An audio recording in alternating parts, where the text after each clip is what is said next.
Where was her daughter? "Leia! Where are you?" A hand poked up through a white pile. Zoe swam through the clinging powdery residue and grabbed onto Leia's hand, pulled as hard as she could.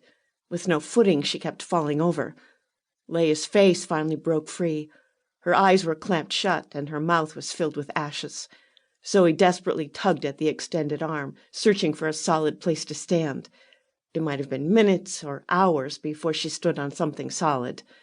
Her daughter's face was chalky white, covered with powdery clumps of what were once body parts, now morphed into ashes. No breath, not even a trace of a pulse.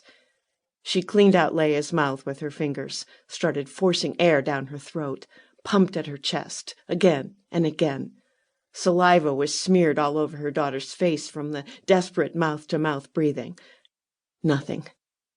"No, Leia, please! We've just found each other again! Come back! Please!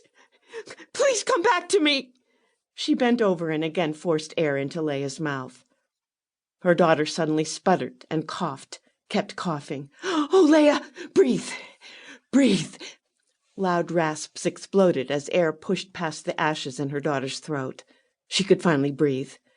Leia stared at Zoe for several moments. "Mommy, you look like a ghost." Zoe screamed with relief, then laughed. "So do you, baby. So do you."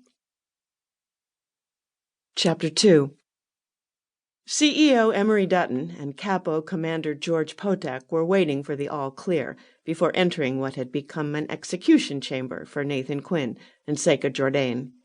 The Metaprog chief was fuming. The fact that Zoe Hidalga and her daughter had escaped from the disintegration chamber meant little to him. Jumping down into the massive ventilation system would kill them anyway. It was a mile up from the bottom. No one could survive that fall.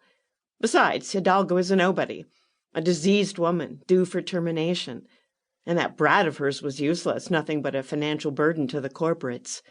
Nathan Quinn was another matter. Dutton had needed him alive, needed a firm legacy of his corporate control. Quinn would have helped serve that purpose, even though he was a traitor to the corporates and their way of life.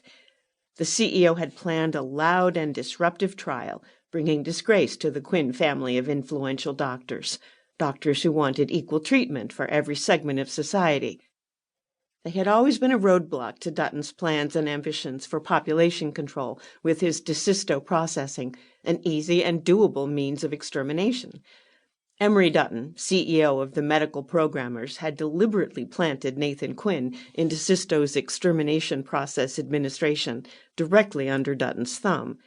In that hot spot, Dutton would have made sure that the Quinn's only son would disgrace the influential family. All of them would have been brought down by simply putting a Quinn in the center of a cooked-up scandal that couldn't be erased from the family name. It was a sure way to get rid of a powerful medical group that still had enough influence to hold Dutton back. They had thwarted his goals for years.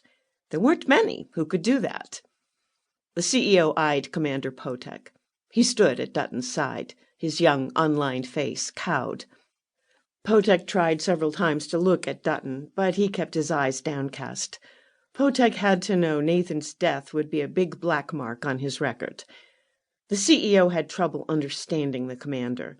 The man was in charge of the most dominating security force in the sector. He held in his fist the power of life or death, but he had no balls for a confrontation. Coward. Dutton chuckled to himself. But he's my coward. Dutton looked through the observation window into the laboratory. All biologic material had been dematerialized in the chamber at his direction. He trapped the four of them, Nathan Quinn, Seika Jourdain, Zoe Hidalga, and the brat, even though he only wanted Nathan Quinn. He'd wanted him alive, but push came to shove, he wasn't about to let that bastard escape. Now he was dead. The all-clear buzzer had gone off a while ago, but Dutton hadn't lived this long by taking unnecessary chances with possibly defective equipment.